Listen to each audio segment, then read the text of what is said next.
আসসালামাইকুম, আমি তাসিন ইসলাম। বর্তমানে ফেসবুকে ঢোকাই যাচ্ছে না, দেখা যাচ্ছে যে সবাই রোদের তাপে ডিম ভাজে। এখন বর্তমানে বাংলাদেশে তাপদাহ চলতে আছে, এত পরিমাণে গরম, বাসার ভিতর থাকাই খুব কষ্টসাধ্য। তো আসলে কি রোদের তাপে ডিম ভাজা যায় কি না, আসলে এটা আমরা যাচাই করার জন্য আমি আজকে এক্সপেরিমেন্ট করতে আসছি। তো আমাদের লোকেশন হচ্ছে বরিশাল চরমোনাই। এখানে এখন বর্তমান তাপমাত্রা হচ্ছে 34°C। প্রথমে বের করতে আসছি কড়াই একটা। কড়াইটা রোদের ভিতরে রাখলাম, আমার হাতে ডিমটা এক পাশে রাখি। তারপর হচ্ছে তেল। তো এখন পরিমাণ মতো তেল দিয়ে দেই।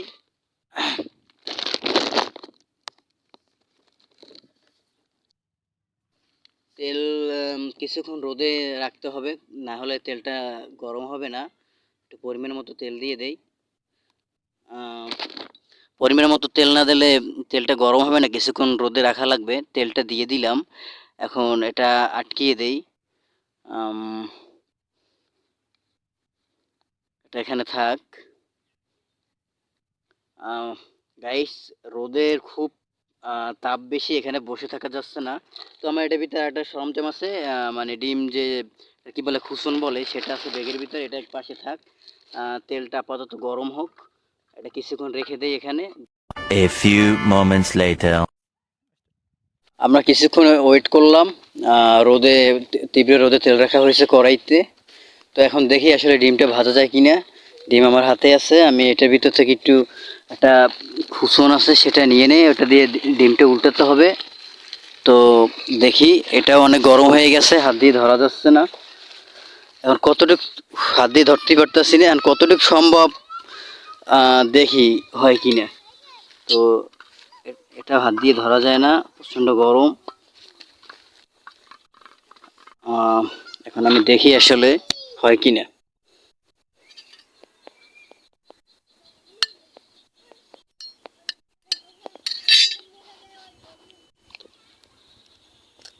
তেলের ভিতর ছেড়ে দিচ্ছি, ডিমটা ছেড়ে দিলাম, এখন দেখি কি অবস্থা।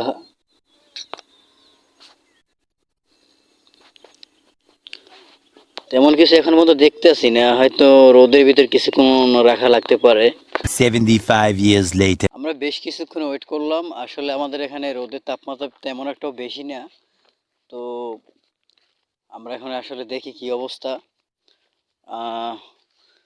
হ্যাঁ, মোটামুটি একটা আসছে রোদে।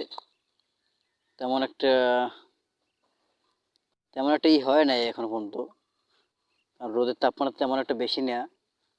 তা যা হয়েছে মোটামুটি তা বোঝা গেল যে আসলে রোদে ডিম ভাজা সম্ভব, কারণ আমাদের এখানে তাপমাত্রা হচ্ছে এখন 34°C। আর অন্য সব জায়গায় হচ্ছে কোনো জায়গায় 42, কোনো জায়গায় 46। তো এটা আসলে তাপমাত্রার উপর নির্ভরশীল যে আসলে এটা কতটুকু সম্ভব। তো আমাদের এখানে মোটামুটি একটাই আসছে। তো 34°তে আশা করি যে আসলে, না তাহলে যে ট্রেন্ডিংটা চলতেছে আসলে এটা অনেক সত্য। তবে হয়তো দেখা যায়, হয়তো দুইজনেরটা হয়তো এরকম হয় না। তো এই কেমন একটা ঝোল ঝোল হয়ে গেছে, আবার কিছুটা হয়েছে। আর আমরা এটা আসলে এই এক্সপেরিমেন্টটা আসলে আমরা রিয়েল ভাবে করেছি। কোনো তেলও কোনো গরম করা হয়নি। আর আমাদের এই যে পিচের উপরে রাখা হয়েছে রাস্তা, কারণ পিচটা গরম থাকে, এজন্য এটা তেলটা যাতে গরম হয়। তবে আমরা কিছুক্ষণ সময় নিয়েছি, বেশ কিছুক্ষণ, যাতে এটা গরম হয়। কিন্তু আপনারা দেখতেই পারছেন যে আসলে এটার শেপটা কিরকম আসছে। এটা যদি তেল টুল গরম করা থাকতো তাহলে আসলে সাথে সাথেই হয়ে যেত। তো আমাদের 30 মিনিটের বেশি সময় লেগেছে। তো যাক, এই আমাদের এক্সপেরিমেন্ট। আমাদের তীব্র রোদে প্রবাহে ডিম ভাজা সবাই ট্রেন্ডিংটা আসলে আমরা দেখলাম যাচাই করে, আসলে এটা সম্ভব কিনা। আসলেই সম্ভব। তো আমাদের এখানে যদি তাপমাত্রার পরিমাণ যদি আরো বেশি থাকতো তাহলে এটা সম্ভব হতো আরো। তো আমাদের এটা মোটামুটি হয়েছে, তেমন একটা হয় নাই। তবে আশা করি ওই রকমের একটা তাপমাত্রা থাকলে, 40°-র উপর থাকলে এটা সম্ভব।